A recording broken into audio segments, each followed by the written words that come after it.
We have a panel now, which is really interesting. I'm really looking forward to it.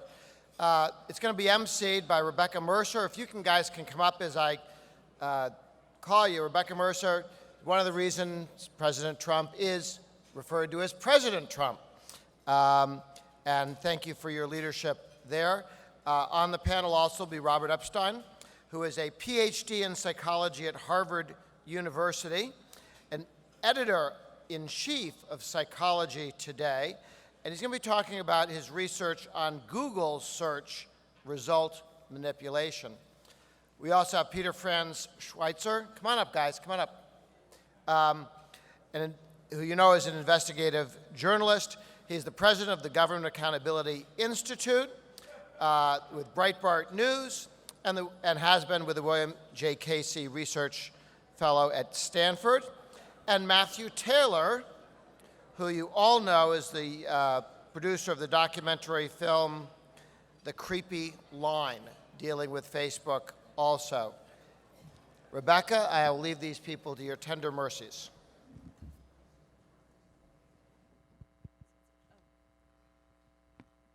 Thank you, Grover. Is this on? Okay. So thank you, gentlemen. So Grover didn't mention, but all three of these gentlemen were in a movie called The Creepy Line. I don't know how many of you saw that or have heard of it, but it's about why you should be concerned with the power of big tech. So recognizing that this is a room full of mostly, if not all, libertarian/conservatives who think that government intervention in the private sector is antithetical to their worldview, we would like to discuss some of those issues and maybe give you a different perspective on why perhaps you should think of the big four, but we'll concentrate on the big three for this evening. The big four being, of course, Amazon, Google, Facebook, and Apple. But we'll leave Amazon to the side for now. So these gentlemen were all, Matthew was the director, and Peter was the creative, well, he was the narrator and creative input behind it, and Robert Epstein was featured prominently in the movie. So to start, I would just like to first talk about monopolies. And I know where probably most of the audience stands with regards to monopolies and their belief in what the government should or shouldn't do. But let's just have an honest discussion of what we look at here. So Facebook has a market cap of $600 billion. And Google, and Amazon as well, actually, they're close to $900 billion. Apple is about $1.2 trillion. So I'm going to ask the gentleman here, so is our idea of monopoly, this is not AT&T or Standard Oil or IBM, right? They have powers beyond what we could have previously considered. And so I'm going to pose it to the gentleman here, because I know they all have somewhat differing opinions on this. Now, should we think of these companies, are they utilities? Are they publishers? How should we think of these companies? How should we think of the monopoly question? And what would you like to tell an audience of mostly non-interventionists, I would imagine, where government and private sector is concerned? Well, I would start out by saying not all monopolies are created equal. We tend to look at all monopolies and assume you face similar problems. The problem you have in the big tech space is a company like Google has such a massive market penetration, not just with the search engine Google that you're aware of, but all sorts of other companies that use the Google algorithm. They have a monopoly that provides them the ability to control the access for information from millions of Americans. People in this room are very informed. They're going to go to publications. They're going to go to different news sources. But there's a large slice of the American population that goes on Google and gets their information from Google News. That's very different than worrying about Standard Oil 100 years ago or worrying about AT&T. We're talking here about the ability of a company that has a culture that is antithetical to American society, that wants to control the flow of information and what a vast part of the American people are going to be exposed to. And just a quick point on the culture of Google. All you need to know about Google is this is a company where Google employees have said, we do not want to and will not do business with the Pentagon out of principle. But the same company empowers, enables, and supports the Chinese government effort to suppress its own people. That's, I think, all you need to know about the culture of Google. Robert, would you like to add to that? Well, for me, I look at the problem a little differently. First of all, Google is impacting not just Americans. And by the way, I am not a conservative. You should know that. Voted for Hillary. I definitely lean left. My sister will never talk to me again because I'm here tonight. Probably my whole extended family, come to think of it. But I'm speaking out. I'm speaking out on this issue of big tech and their potential impact on our society, because they present as Peter just said, an unusual kind of problem. First of all, Google and Facebook use a business model that Google invented that's now used by thousands of companies, and it's called the surveillance business model. A company like Apple makes more than 90% of its revenue by selling products, actual products. So does Microsoft. But Google and Facebook make more than 90% of their revenue. In fact, with Facebook, it's 98%, by selling us. They don't have products. What they have are surveillance tools, surveillance platforms. That's what the Google search engine is. It's a surveillance platform. That's what Gmail is. These are surveillance platforms. When Google bought the smart thermostat company Nest a few years ago, they put microphones into it. So if you have a Nest thermostat at home, it has a microphone through which Google is listening to you. The new versions of the Nest home thermostat have cameras too. I mean, these are surveillance platforms providing so-called free services to 2.5 billion people around the world. So this is not just an American issue, it's a world issue. And then they monetize the information that they're collecting about us and our kids. I have 5 kids, so I'm very concerned about this. And so these are very unusual monopolies. Are they really monopolies? Oh yeah. Google controls 92% of search around the world, in every country except China and North Korea. China keeps them out, at least at the moment. North Korea, people don't have internet, so. Facebook has no competition anywhere in the world, and you can't set up competitors. Between those two companies, they've purchased more than 250 companies. Google buys another company on average every week. Google just bought Fitbit, which is insane. I can't believe the FTC allowed that. And there are several members of Congress who've spoken up about this and are very concerned, because now Google will be getting information 24/7 about our heart rate, our exercise, our activity levels, et cetera, physiological information that they didn't have access to before. So these are very unusual monopolies. They rely on surveillance. That's the first big problem. Second, they have the ability to censor a massive amount of information around the world. And as Peter likes to say, that's very dangerous because you don't know what you don't know. And a lot of the censorship has been of conservative content, by the way. They censor other material too. And the third problem with these monopolies is the area that I study in my scientific work, and that's manipulation. And that stuff is scary. It's frightening what they can do, how they're impacting the opinions, the beliefs, the purchases, the attitudes, the votes of billions of people around the world without anyone knowing they're being influenced and without leaving a paper trail. So again, this is a very unusual monopoly problem that requires everyone's close attention, in my opinion. I was honored a few months ago to be able to testify before Congress, and I was invited by Senator Ted Cruz about this.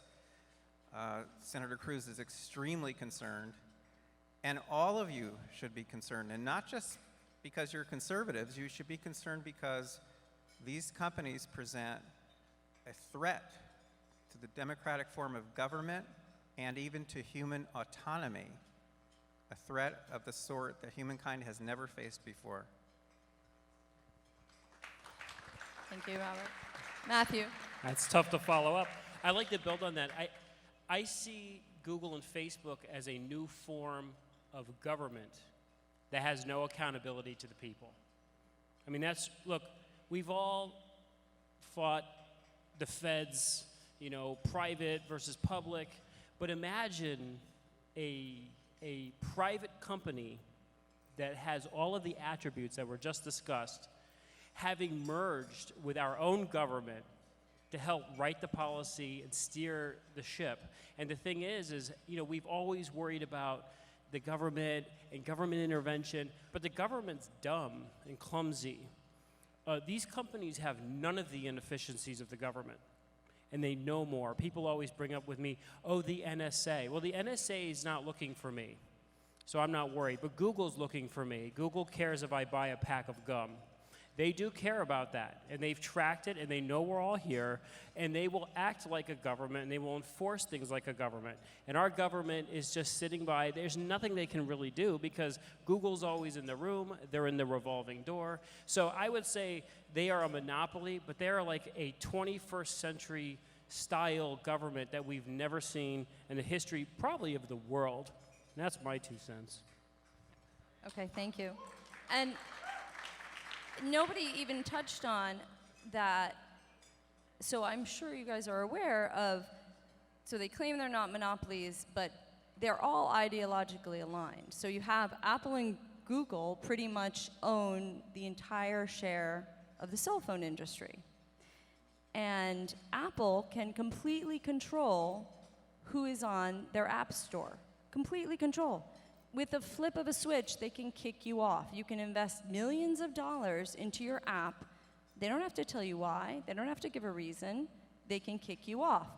And it doesn't matter if you're supported on other devices because half your market, more than half your market, is on the Apple device. And so this is a problem. So it's not just a hardware monopoly, but there's a software monopoly involved as well. Now, going back to something that Robert touched on, and Robert has experience with this, and he's a Democrat, so, I'm sorry, he leans left of center.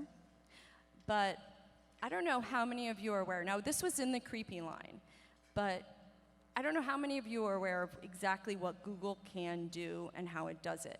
But if you Googled top races Republican, do you know what Google would say to you? They would say, don't you mean top racist Republicans? I'm not kidding. We had this in the movie, and guess what? You Google it now, it doesn't show up. But let me tell you something we didn't have in the movie. Can anybody tell me what political party Abraham Lincoln was head of? Republican. No, sorry. Google it. He's the head of the National Union Party. Has anyone heard of that? Yeah. That's what you get when you Google, because Google doesn't want people to know that Abraham Lincoln was a Republican. I'm not kidding. They are the gatekeepers to information, and this is a very dangerous and powerful position. So you wonder, and I have personal experience with this. I have a son in 9th grade, and he has to take an AP Government and Politics class. This is not an elective. This is mandatory. And do you know what his teacher told the class? His teacher told the class that the Republicans and the Democrats switched names after the Civil War. No, I'm not kidding. So when Google has a monopoly on the gatekeeping of information, and they can just tell you that Lincoln wasn't a Republican, right? Ann Coulter had it right, and I have a whole collection. Buy up those 1954 Encyclopedia Britannicas, because they haven't gotten to those yet. But they're going to whitewash the internet. And this is a concern. When they are the gatekeepers to knowledge, and they're all ideologically on the same page, why is it not, for instance, an FEC violation, gentlemen, right? Why do they not get charged for in-kind donations? It's not a secret. You even had Mark Zuckerberg recently, was it Georgetown, talking about free speech? Where did he speak about that? He was out there saying, oh, no, we're totally for free speech, which was like, quote unquote, we just want to accept Trump's campaign ads, so I'm just going to lay it out there why that'll be acceptable. We're for free speech. And what was the fallout for that? He had tons of engineers of his own company saying, we're going to resign. Free speech? What is this? This isn't what this is about. This should confirm for all of us that the scales are weighted, okay? This is an ideological weight against not just free speech, but against anybody who isn't ideologically aligned for them. So, gentlemen, why is this not an FEC violation? I think that's a great point. I mean, the defense you get from a lot of conservatives, and I'm a conservative, is that corporations have First Amendment rights. And I agree they have First Amendment rights. Corporations can stand up and say, we believe in problems with the ozone layer or climate change or whatever. But what corporations cannot do is offer in-kind contributions to political candidates. And I'm going to turn it over here in a second to Robert to talk about the 2016 election. If you have not seen the film, you're going to be shocked when you realized what happened in the 2016 election. But suffice it to say, when Google and Facebook and other companies, if they choose, and they sometimes choose, to support certain political candidates, and they manipulate the algorithm to benefit certain candidates, they do not have a First Amendment right to do that. That is an in-kind contribution. That's the equivalent of Exxon saying, we're going to give free gas to the Trump campaign, and we're going to charge the Democrats, twice the price per gallon. Exxon can't do that. What Google is providing to candidates by manipulating its algorithm is far more valuable than free gasoline, and they do not have a First Amendment right to do it. The problem is the FEC does not want to support and push those rules. But Robert, could you just take a couple of minutes, describe the 2016 election, the research that you did? This is the only scholar, the only person in America who is actually monitoring in real time what Google is doing with its search results, and you're going to be shocked when he explains to you what happened in 2016. Robert? Okay, I set up the first ever monitoring project to see what Google, Bing, and Yahoo were showing people when they conducted election-related searches in the months leading up to the 2016 election. Now, I was a very strong Hillary Clinton supporter, but the point is I collected the data and I was prepared to report the data, whatever the data said. And I was able to preserve more than 13,000 election-related searches. Those were funneling through 95 field agents that we had in 24 states in 2016. And I also preserved the 98,000 web pages to which the search results linked. So that's a lot of data. And when we analyzed the data, we looked to see whether there was any bias in Google search results. That's important because I've been doing randomized controlled experiments, some published in the Proceedings of the National Academy of Sciences, for almost 7 years now, showing that if there is bias in search results, that shifts the opinions and the voting preferences of undecided voters.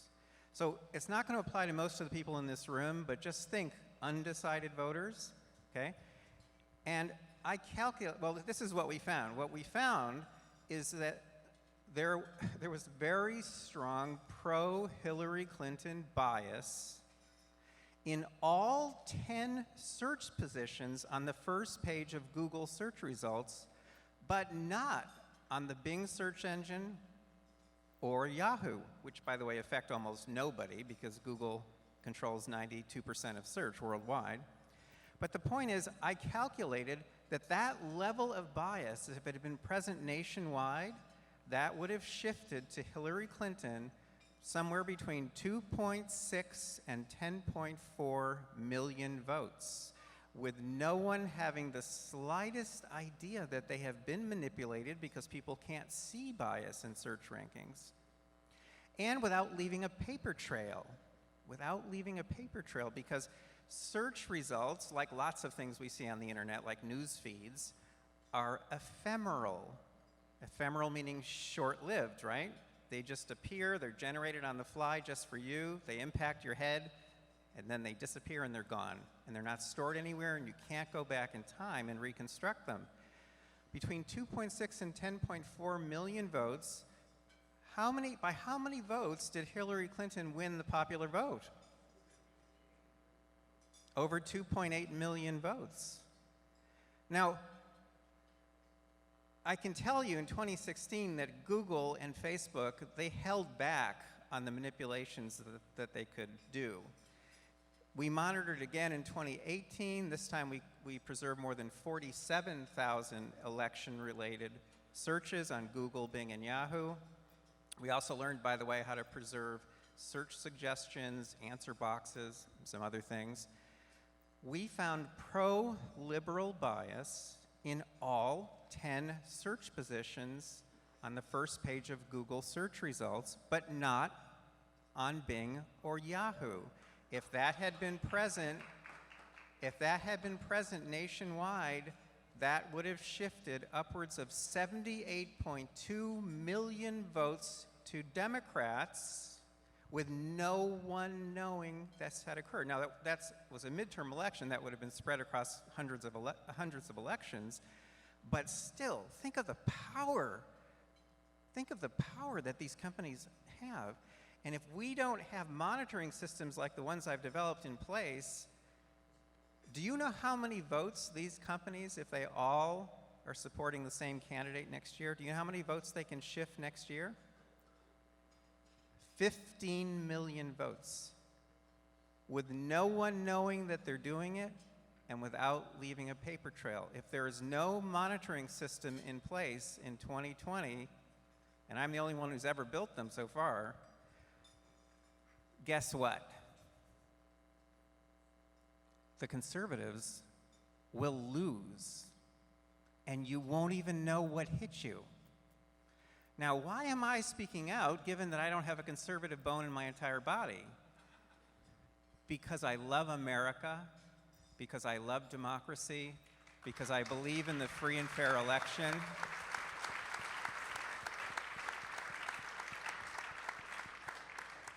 And if we don't get these companies under control, democracy will be an illusion. These companies will be running our country and many other countries around the world. This is not a conservative issue, ladies and gentlemen. This is an issue for democracy, it's an issue for humanity, and we all need to work together on this.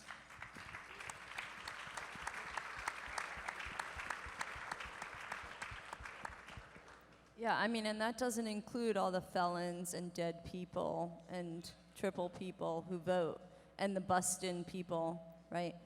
I mean, there's already plenty of illegal voting going on, but what Google is able to do without you realizing is scary. It's very, very scary. And Robert has made a monitoring system, the only one to do so, where he can look over the shoulder as they're doing it and call them out on it. But, you know, they thought Hillary was going to win last time. And so, to his point, they didn't try that hard. They're not going to make that same mistake this time. So it's something to be aware of and concerned about, and to not underestimate by any means. Can I just throw in a couple of things that are brand new here, Yeah. and I haven't discussed with you or you, Peter? But you have no idea. Again, you have a strong political position, most of you, so you're not affected by these things. But try to imagine the 30 million undecided people. That's roughly 6 months before the election. 30 million undecided people. Do you know that 70% of the videos that people view on YouTube, which is owned by Google, are suggested by Google's up next algorithm? 70% of the videos people watch are suggested by Google. Imagine, again, undecided. Google can shift people any way they want to shift them just by showing them the videos that they want to show them. No one has the slightest idea that they're being manipulated. Did you know that half of the searches now on Google do not even end with a click? In other words, Google is showing you more and more the answer, quote unquote, in a box at the top of the page. And half of searches now don't even involve a click on a search result. People just accept the answer. Do you know the power that has? We've shown in experiments that just giving people the answer, either through a personal assistant like Siri, which gets all of its answers from Google, or the new Google Home device, which Google is trying to convince us to put in every room in our homes, or Alexa, just giving people the answer can shift the opinion of undecided people by 30% or more easily. Do you know that search results can easily shift the opinions of undecided people by 20% or more, up to 80% in some demographic groups? Do you know what the most vulnerable group is we've ever found in our studies, which, by the way, now involve tens of thousands of people and 5 national elections in 4 countries? Moderate Republicans. We got an 80% shift in voting preferences of moderate Republicans just by showing them biased search results. They believe what Google is showing them. Robert, this doesn't shock us. We see this all the time. They're called rhinos, so we totally understand that. Matthew, can you speak to us about, so we didn't fully address are these publishers or are these utilities? How should we think of these, right? Because they claim, and I'm sure you've seen it, and I think one of the biggest problems, and I'd like you guys to address it, present company excluded, Senator Graham, our Congress is full of morons who have no idea about tech.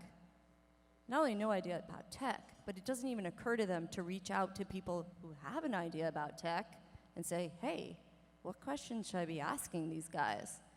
So Mark Zuckerberg and Google and, the whole entourage traipse into Congress and blatantly and flagrantly thumb their noses. They really believe they're above the law. Not only do they believe they're above the law, but they know the law doesn't understand.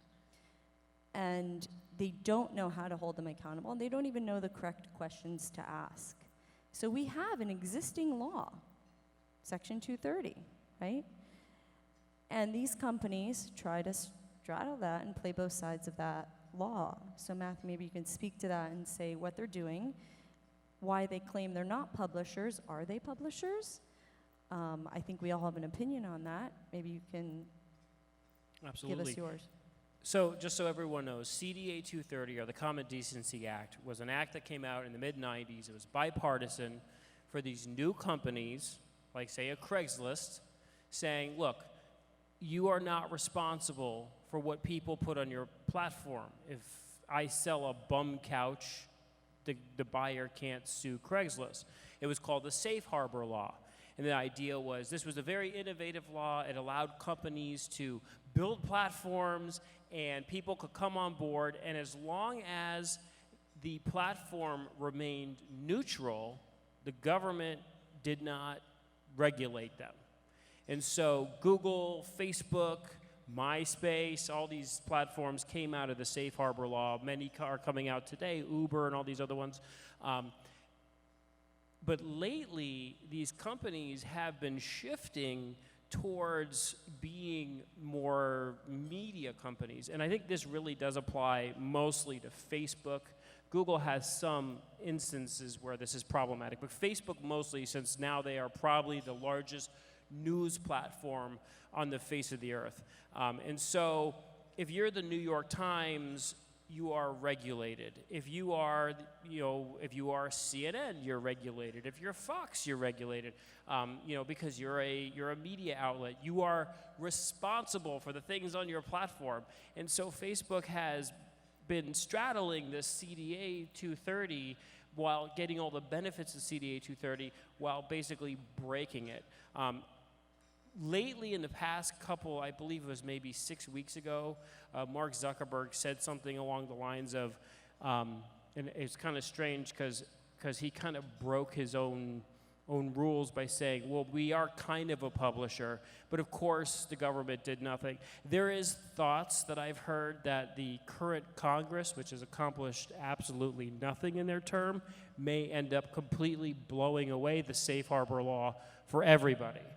And so I think approaching CDA 230, I don't think blowing it away for everybody is particularly a good idea, but I do think maybe reevaluating this law for companies that flout the freedom that they were given under this law may need evaluation, and Facebook sits squarely in those crosshairs. They are like a media company. If there's ISIS on Facebook, should they be held responsible for promoting ISIS on Facebook or pro-Hitler groups? And again, we get into a dangerous area with some of these groups because, we don't want the government regulating free speech and so on and so forth. And again, we are in a prickly place as we enter this 21st century conundrum of the fine line between, hate speech and free speech and so on and so forth. But Facebook is squarely flaunting or breaking kind of their mandate and should probably have CDA 230 revoked, and they should be declared a media company. So let's discuss China, which was touched upon briefly. So I'm sure many of you know that Google declined to work with the Pentagon, but is happy to work with China. So first of all, Google, the amount that Google knows about all of you, right, is staggering. And those of you, Robert can tell you how to make sure Google doesn't learn anything more about you. But for most of us, it's just, it's easier. So they are in a position to easily blackmail whomever they want. And not only that, but people who are in national security clearance jobs, they use Google. And Google isn't dumb, right? They know the IP addresses. They can figure these things out. If everybody in these top secret jobs are searching particular things, Google can figure things out pretty quickly. But they don't want to work with the Pentagon. They want to work with China. So what is the moral requirement of our American companies, right? And at what point do we cry foul over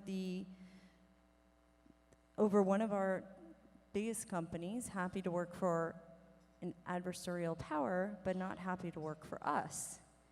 And I think that this is not being properly addressed by the media and by our current government, and the danger that lurks there and how much power Google has that they're happy to, and they say, well, look, China's going to steal everything anyway, so why don't we just get paid for it? I mean, that's insane. So let's speak to China. Well, we could have a long conversation about China. We certainly don't have the time to do that. I think that what Google's cooperation with China demonstrates is that contrary to all the public attention that new tech is a decentralizer or a liberator, that it's actually a tool for centralization and control. And we need to keep that in mind. Robert's talked about that, but I think that's the bottom line. Let me also just say real quick, it's a slight deviation. I know we're coming to the end of this. Robert's work in surveillance, in monitoring Google and Facebook. I don't do surveillance. Yeah, you don't do surveillance. Monitoring Google and Facebook is based on donations from individuals. So anybody who's concerned about this issue should certainly talk to Robert afterwards. He didn't ask me to say that, I'm saying that. But that's a way that you can help. Robert, you want to talk about China? I don't want to talk about China. I want you to. Google does work with China, and they had a very ambitious plan to go back to China. They used to be in China with their search engine, and they had a very ambitious plan. It was called Dragonfly within the company, to go back to China in 2020 on a massive scale, helping the Chinese government to control the Chinese population. Now, they also work with the NSA and the CIA. So they work with them very closely since they were founded. So they won't work with the Pentagon, but they do work with our intelligence agencies and other intelligence agencies around the world. But you know how much information they have about you? This is what people don't understand. Okay, I'm old, okay? I'm in my 60s. Do you know how much information they have about me? They have more than well, of course, I stopped sharing with them. I'm sure everyone here shares with them freely every day. But let's put it this way. If someone my age in this audience, they have the equivalent of about 3 million pages of information. I'm not talking about you collectively in the room. I mean, every individual in this room who's roughly my age or has been using the internet for 20 years, that's how much information they have about you, because they're monitoring you 24/7 in ways, some of which you know about and many of which you don't know about. There are millions of web pages, for example, that use Google Analytics to track traffic to websites. And Google provides that for free, right? They provide everything for free. We pay for it with our freedom, but still it's free.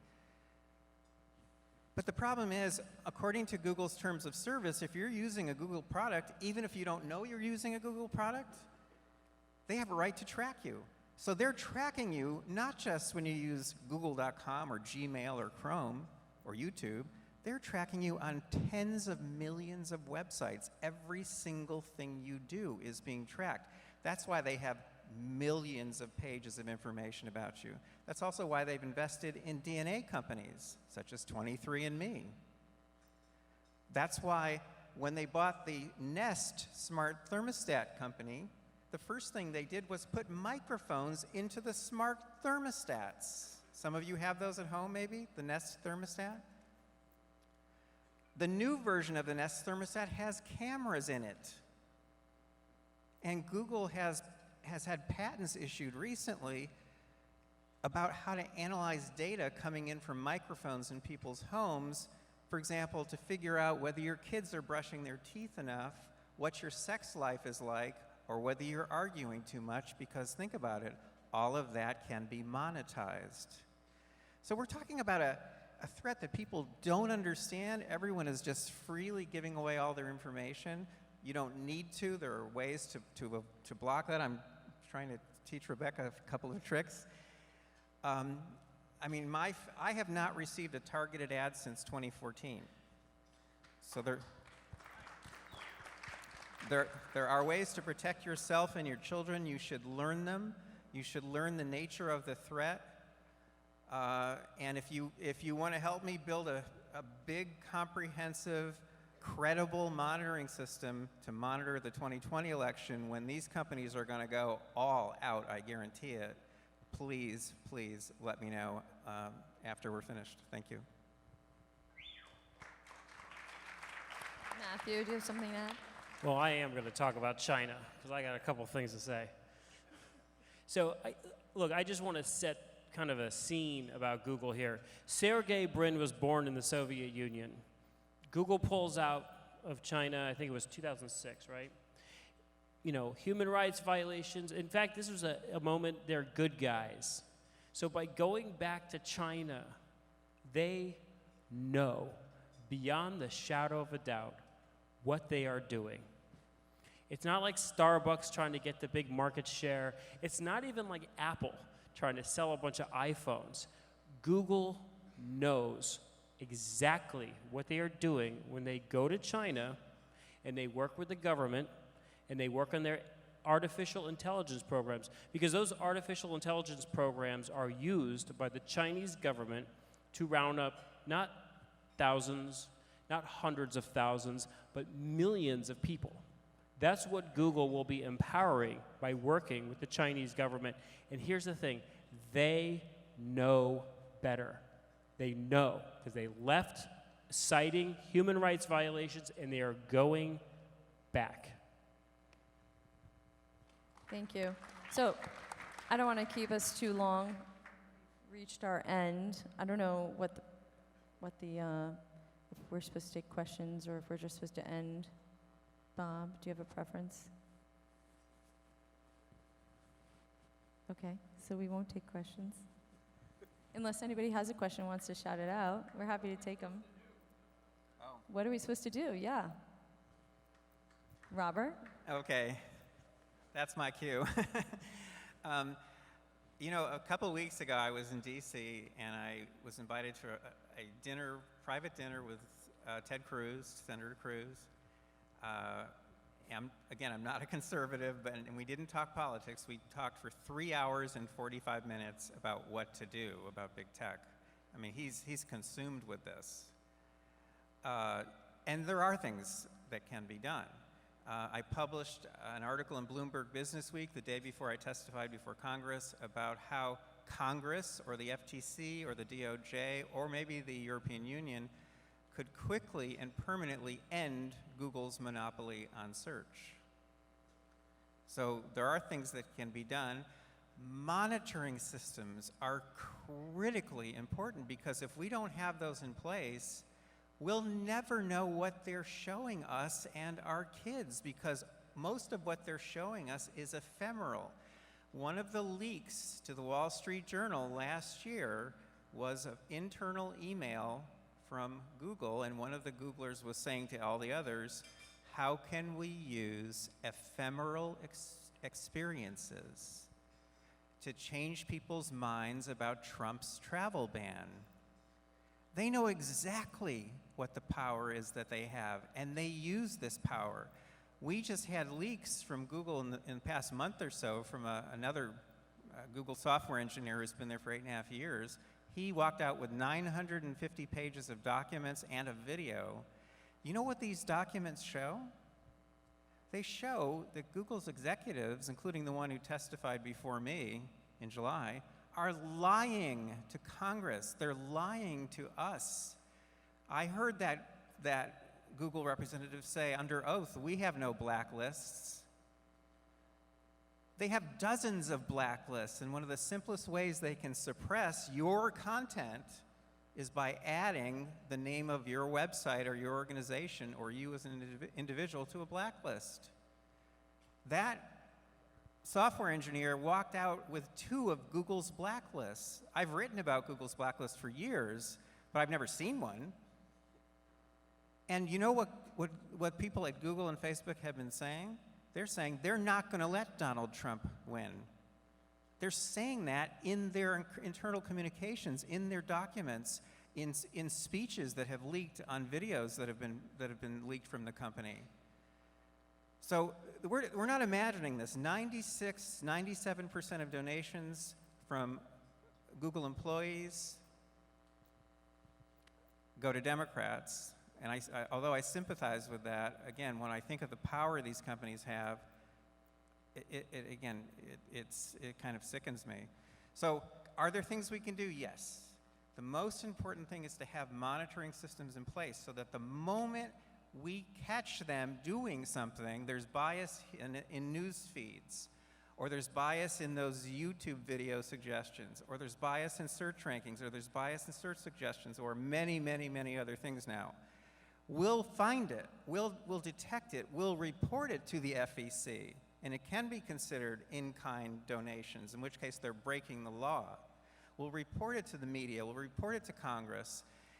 If we do this, if we keep doing this day after day after day, there are two possibilities. Either these companies back down, in which case we have a free and fair election, as free and fair as it ever is anyway, or they don't back down. And if they don't back down, we will have so much data that we will be able to take these companies down and end this threat. Although these companies are also afraid of Elizabeth Warren, so they might be between a rock and a hard place. They're not happy with the idea of Miss Warren either. But back to what we can do, like, are they utilities? They should make a choice. I mean, a decision, right? They claim they're not publishers, so sorry, there's no way we can control the fact that this mass assassination of the synagogue or mass shoot up of the synagogue in Germany was live streamed on our site. But Dennis Prager or whomever, right? You're not allowed. We're kicking you off. So they want to play that game. Either you're publishers and you're subjected to the laws and the liabilities therein, or are you utilities? And should you be broken up and your data made public? Why don't we give Google's data to the public? Are they not a utility? You know, AT&T, the water company, the power company, they can't say to you, no, sorry, you can't get water, you can't get power. There's a reason for that. Do they have the right to deny you access to the internet? Google shut out Robert Epstein. He knows what that's like. Do they have that right? Who gave them that right? Who gave Google the right to say, sorry, Robert, you don't have access to the internet? And if they have that right, aren't they really utilities, and shouldn't we treat them as such? And they have the power. On March 31st, 2009, Google blocked access to the entire internet for 40 minutes. Just about a year and a half ago, they accidentally blocked access to all websites in Japan for 11 minutes. Google can shut you down anytime they want, and you have no recourse. They don't even have a customer service department. If you want to check out the film, it's on Amazon and iTunes. Amazon Prime. It's on Amazon Prime for free. We outline all of Dr. Epstein's research, how it works, we put it all in one place so that it's basically the beginning of education, so we can all start defending ourselves from what is probably the greatest threat that humanity has ever faced. It's called the creepy line for a reason. I don't know if any of you know this, but Eric Schmidt said, we like to go right up to the creepy line and not cross it. Just the fact that he could say that is disturbing. But in the movie, these gentlemen show how Google and Facebook cross the creepy line every single day. So I encourage you all to watch it. Thank you. Thank you.